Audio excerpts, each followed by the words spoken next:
Big data, robots, monde virtuel, écologie menacée. Notre monde change. L'intelligence artificielle se déploie dans tous les domaines à une vitesse accélérée. Comment peut réagir l'homme face à tout cela ? En faisant un pas de côté, comme le font les crapauds un peu fous qui cherchent d'autres chemins pour la survie de leur espèce. Taniem est ingénieure de haut vol. Avec le mathématicien Cédric Villani, elle a fondé le mouvement des crapauds fous lancé au printemps dernier au Treil, dans le Var.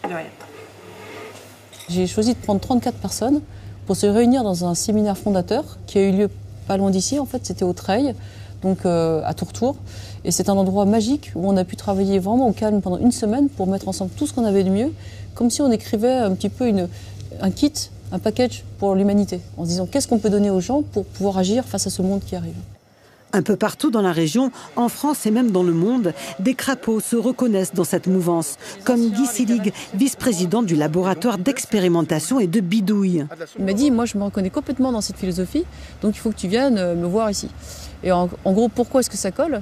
C'est parce que le crapaud, c'est ce petit pas de côté qui permet peut-être de sauver l'espèce par rapport à un système qui va dans le mur. Et donc c'est un endroit où vous allez pouvoir expérimenter des choses et vous confronter à cette nouvelle réalité qui arrive. De Noël, en fait, ici, des machines numériques sont mises à disposition de tous, particuliers, étudiants, chefs d'entreprise. Tout le monde échange et s'entraide. C'est la philosophie des Fab Labs, les laboratoires de fabrique. C'est le partage, l'échange et surtout reprendre la main. Voilà. Lutter contre l'obsolescence programmée, c'est-à-dire quand un objet casse, eh bien, plutôt que de jeter la machine, eh bien, on va essayer de réparer la petite pièce qui est cassée. Et on participe comme ça à un mouvement qui permet de se sortir un peu de ce consumérisme à tout prix. En somme, être actif dans ce nouveau monde plutôt que le subir, c'est bien le principe du manifeste écrit par les crapauds fous au printemps dernier, un livre plein d'optimisme et d'intelligence collective.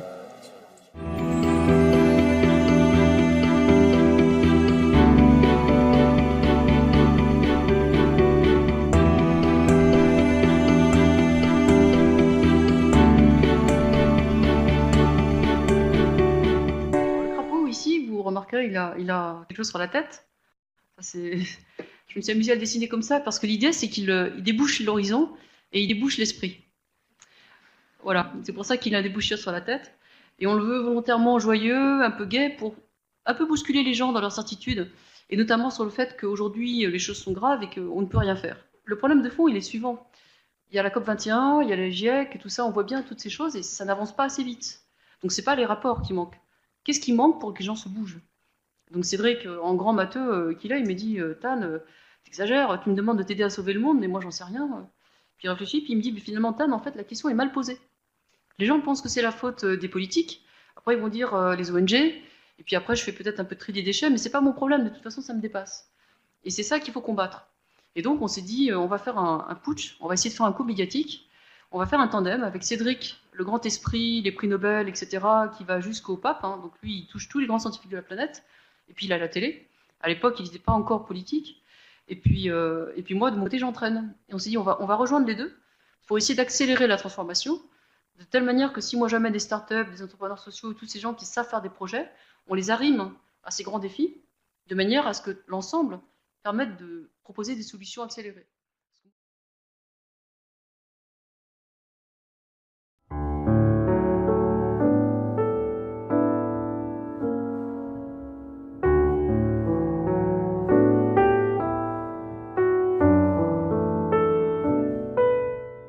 De quoi faites-vous le papier? Des arbres. Vous aimez bien couper les arbres pour faire du papier? Vous pensez que c'est une bonne idée de couper les arbres? Les arbres sont là pour qu'on respire l'oxygène. Très bien. Et quoi encore? Ça s'est fait avec des pierres. On a moulu les pierres. Si tu mets une pierre dans la machine, je pense que ta machine, en moins de 2, elle va exploser. Moi, je fais du papier avec des pierres. Quoi? Je n'utilise pas d'eau. Les plastiques, qu'est-ce que vous faites avec les plastiques? Jouer. Vous prenez les bouteilles plastiques, vous utilisez les bouteilles plastiques combien de fois? Une fois. Tous les jours. Vous avez des pierres sur les plages? Oui, des fois. Nous sommes d'accord qu'on peut faire papier avec des... Et avec... sans eau. Il faut bien prendre conscience que vous savez que vos parents pensent que c'est une folie. Je n'ai pas de secret. Alors, est-ce qu'il y a des problèmes avec les bouteilles plastiques? Oui ou non? Non. Il n'y en a plus. C'est pour ça qu'on a besoin de vous toutes et tous, pour que vous mainteniez votre fantaisie. Parce qu'il faut s'imaginer des choses que les parents ne peuvent pas s'imaginer. Alors, quand à moi on me dit « vous êtes fou », je suis content. Je suis fier. Ah oui, je suis un fou. Ah oui, parce que je ne fais que des projets que les autres pensent que sont des projets fous. Alors, merci à vous.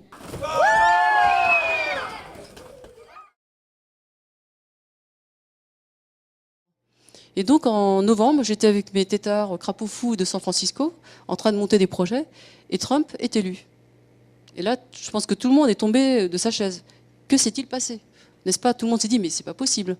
Et donc, en alertant tous mes hackers, mes copains, on a essayé de comprendre.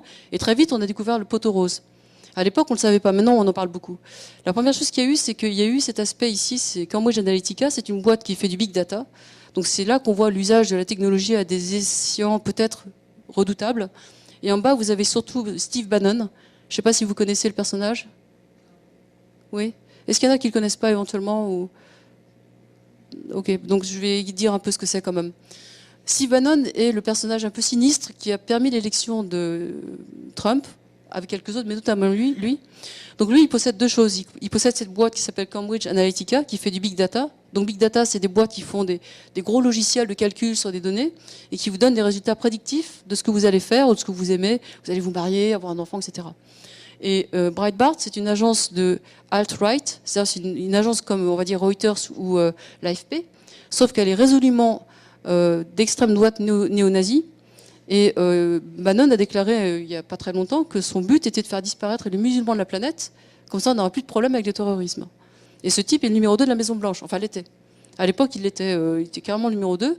Et donc quand j'ai fait le lien, parce qu'il est actionnaire majoritaire des deux boîtes, j'ai demandé à mes copains, mais est-ce que c'est possible que ce type ait mis les données de Breitbart dans Cambridge Analytica? Et la réponse était que oui. Et c'est ce qui donne ceci.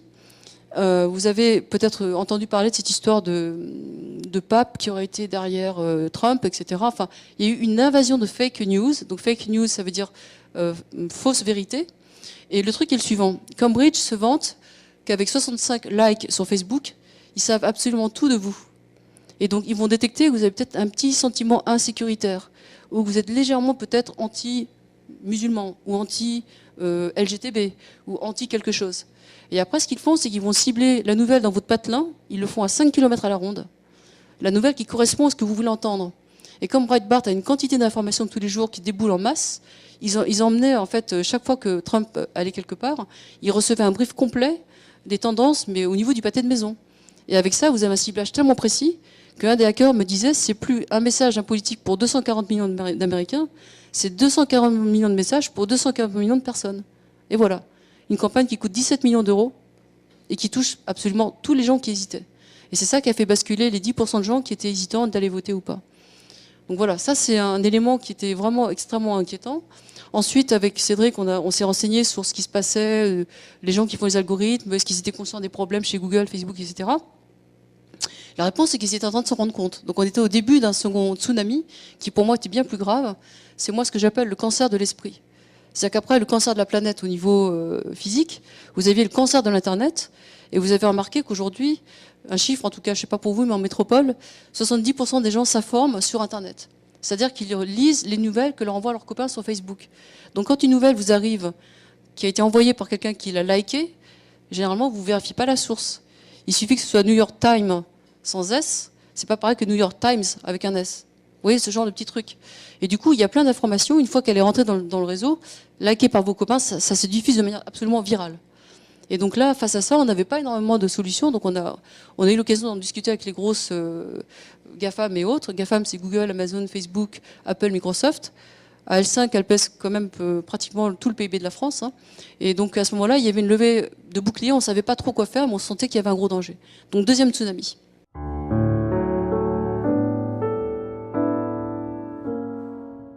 crois que, mesdames et messieurs, notre plus grande responsabilité de pères et de mères, de grands-pères, de grands-mères, de frères et de sœurs, c'est d'inspirer la jeunesse, d'inspirer les jeunes.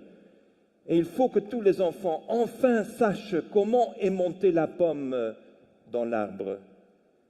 Parce qu'aujourd'hui, on a seulement appris comment ça tombe. Comment est-il possible que nous avons oublié d'expliquer aux enfants, et on a oublié d'expliquer parce que nous ne savons pas. Je lance le défi dans ce salon de 4800 personnes. Si vous pouvez me résumer en 2 minutes les 7 lois de la physique qui sont utilisées par la pomme pour lancer le défi à la loi de la gravité. Ça, c'est le futur. Des jeunes qui pensent comme ça. Il faut qu'on inspire la nouvelle génération. Les médias font tout pour les bourrer des mauvaises nouvelles. Facebook font tout pour qu'ils aiment avoir plus de likes. J'ai besoin de vous, toutes et tous, que nous nous engageons de raconter des belles histoires inspirantes à nos enfants, afin que nos enfants vont créer ce grand monde que nous ne sommes même pas capables de nous rêver. Troisième tsunami, et ça, je pense que ça vous concerne tous, c'est justement l'intelligence artificielle, l'IA, pour faire simple. Je ne sais pas si vous avez remarqué qu'à la fin de l'année dernière, il s'est passé un truc quand même assez important. Google est passé en ce qu'on appelle le machine learning. Le machine learning, c'est quoi? C'est une forme d'IA qui fait que la machine apprend comme nous. Elle fait comme un bébé qui se gave de données et apprend en tâtonnant, en tombant par terre, et donc apprend, mais à une vitesse phénoménale, puisque la machine va avec... Je crois que nous, on doit faire... je ne sais plus le chiffre, peu importe. En tout cas, une machine va tellement plus vite à apprendre que si elle apprend comme nous, en étant nourrisson, elle va très vite nous dépasser. Et donc, quand Google est passé là-dessus, ça voulait dire un signe, c'est qu'on a atteint un niveau de non-retour. Parce que jusque-là, la machine apprenait uniquement ce qu'on lui disait, elle répétait de manière un peu stupide, comme vous faites de la grammaire ou du solfège. Là, c'est différent. La machine reçoit plein de données et elle comprend des trucs, et nous, on ne sait pas comment elle comprend. Et ça, tous les experts sont formels. On ne sait pas comment elle fait pour, à partir plein de données, on voit qu'à la sortie, elle a trouvé la bonne réponse, mais on ne sait pas par quel circuit elle est passée. Et ça, c'est dangereux. Donc, en parlant avec l'expert de la question, qui est conseiller du Premier ministre, Sir Peter Gluckman, il m'a dit ceci, là-haut, à droite. Il m'a dit, le génie digital est sorti de sa bouteille. On ne saura pas le remettre dedans. La question, c'est qu'est-ce qu'on va lui apprendre? Il faut comprendre que cette machine, elle apprend par l'erreur. Donc, plus elle reçoit de data, plus elle se gave, plus elle se nourrit, et plus elle va devenir intelligente. Et donc, évidemment, la question, c'est qui sont les faits autour du berceau? Pour l'instant, la bonne nouvelle, c'est que les choses qui sont dans les laboratoires n'ont même pas l'intelligence d'un ver. On a reproduit une machine avec 302 neurones. Nous, on a 86 milliards de neurones, donc on n'y est pas pour l'instant, si vous voulez. Mais elle apprend à une telle vitesse qu'elle est déjà en train d'en taper à la souris qui a 70 000 neurones. Donc on n'est pas loin du stade du nourrisson, du bébé. Donc voilà. Et c'est là-dessus qu'avec Cédric, on s'est vraiment emparé du problème. Et c'est une bonne nouvelle que Cédric s'occupe maintenant de la mission au niveau du gouvernement français. Nous, ce qu'on veut, c'est pas améliorer les algorithmes, ni faire plus de ça. Ce qu'on veut, c'est comprendre les implications pour les gens. Donc on voit bien que toutes ces prothèses dont on s'est doté, l'écran, mais surtout le smartphone, sont des choses qui remplacent un peu notre capacité de concentration. Aujourd'hui, je pense que vous n'avez plus d'agenda. Vous sortez votre téléphone et c'est « Allô, t'es où ?» Est-ce que vous savez encore regarder un plan de route? Non, vous cherchez sur Google Maps. Est-ce que vous avez encore des souvenirs de certaines choses? Non, vous prenez Wikipédia, etc. Donc tout ça, c'est pas que c'est négatif, c'est qu'il ne faudrait pas pour autant s'amollir l'esprit. C'est juste de garder une capacité à faire des choses sans la machine. Sans quoi, le risque, il est là. Donc ça, c'est toujours les petits crobards du crapaud fou. L'idée, c'est qu'aujourd'hui, vous avez compris, le bébé, le nourrisson, dans les laboratoires, se nourrit de vos datas. Ces datas, c'est quoi? C'est votre smartphone, c'est vos usages de Google, mais c'est demain votre voiture. Quand votre voiture vous dit tout, c'est tout ce que vous faites, où vous allez, à quelle heure vous êtes allé, comment s'appelle votre copine, etc., etc. Donc ça vaut de l'or. C'est ce qui permet à Cambridge de truquer les votes, et c'est ce qui permet aux autres de vous vendre des chaussures, etc., etc. Et donc, mon petit crapaud ici, ce qu'il dit, c'est qu'ils aiment vos données. C'est pour ça que c'est gratuit. Parce qu'ils veulent que vous veniez chez eux. C'est à nouveau pas pour les vilipender, c'est pour dire que soyez conscients que vos données servent à vous vendre plus de trucs. Voilà.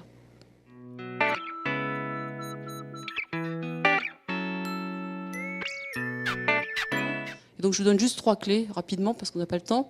La première clé, c'est d'avoir un objet partagé, un objet art. C'est-à-dire qu'on court tous après le même but. Ce but, ça peut être se battre contre les 3 tsunamis. Le deuxième objet, c'est ce que j'appelle un processus collaboratif, un processus social, c'est-à-dire quelque chose qui permet l'erreur.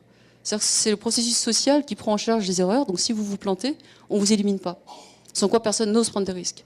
Et ça, c'est la clé, si vous regardez bien, de ce qui se fait à la Silicon Valley. C'est on fait do it, fix it, on corrige en avançant.